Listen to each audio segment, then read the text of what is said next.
and the science of what do we mean when we say mind-body connection. I think we throw that term around a lot, and I know that we both love unpacking that in a way that translates into a way of teaching that teaches our students to self-regulate, to manage stress, and to feel good inside themselves. I'm Hala, one of the teachers for the Awakened Heart, Embodied Mind yoga teacher training. This is my co-teacher, Julian. Hi, Hala. And to remind everyone, you can find us online at AHEM yogateachertraining.com. That's Awakened Heart, Embodied Mind.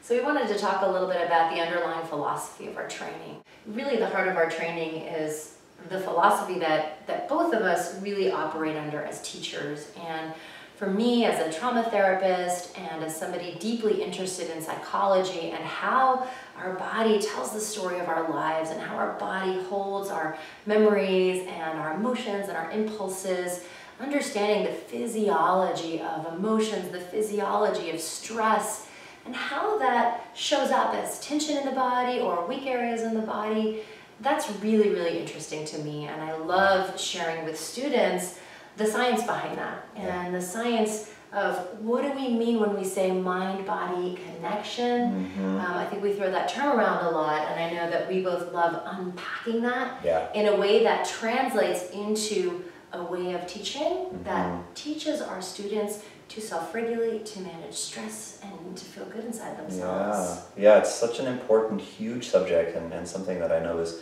close to both of our hearts, and I think really one of the things we emphasize is having an understanding of mind-body psychology, the nervous system, and not just in terms of buzzwords, not just in terms of technical information, but in terms of real practical tools that our trainees can use to self-transform as part of their process, and that they can then go out and share with their yoga students over time. And I think that the thing that we share is both of us have had decades of working one-on-one with people, you as a body worker and me as a trauma therapist, and so we've seen it working one-on-one, and I think that I know that I'm really passionate about translating this into a group experience. Not that we're doing therapy with people, but the tools that we see work, we can weave into a yoga class. Tools that help us manage our anxiety, manage our states, address our traumas.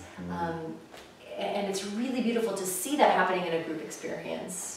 So creating that safe group container and then introducing meditation techniques, information from neuroscience, which is sort of the big thing right now. How do we understand what's happening in the brain when people are meditating, and how to make that really effective? How does mindfulness help us to navigate our traumas and our outdated habit patterns and the ways we deal with stress that maybe are suboptimal, right? That maybe are not so healthy.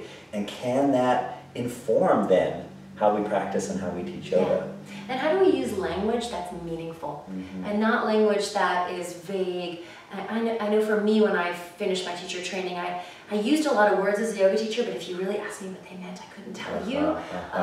And so to really get practical about what do we mean when we say grounded? What do we mean when we talk about stress management?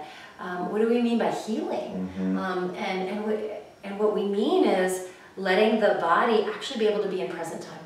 And all of the stuff we haven't resolved from our past lives as tension, lives as pain. And in a yoga practice, we have an opportunity to get in touch with that stuff in a compassionate way, and then use our breath and our grounding and these tools to literally repattern our nervous system and train ourselves to manage our stress.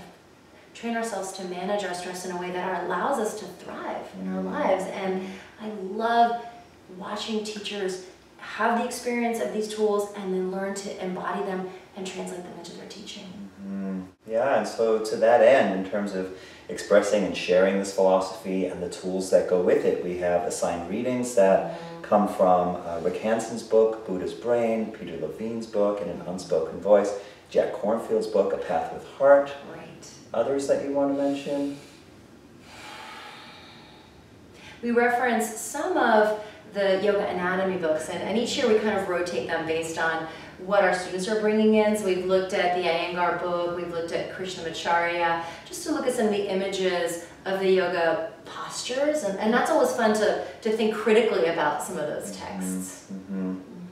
Yeah, so really the thing that lights me up, and I know for a lot of people it's sort of a new concept and it may not be clear initially, but it's this intersection between anatomy and psychology and neuroscience and how we can draw on all of this rich treasure chest of information that's available to us now and have it inform yoga practice in the modern world. Yeah.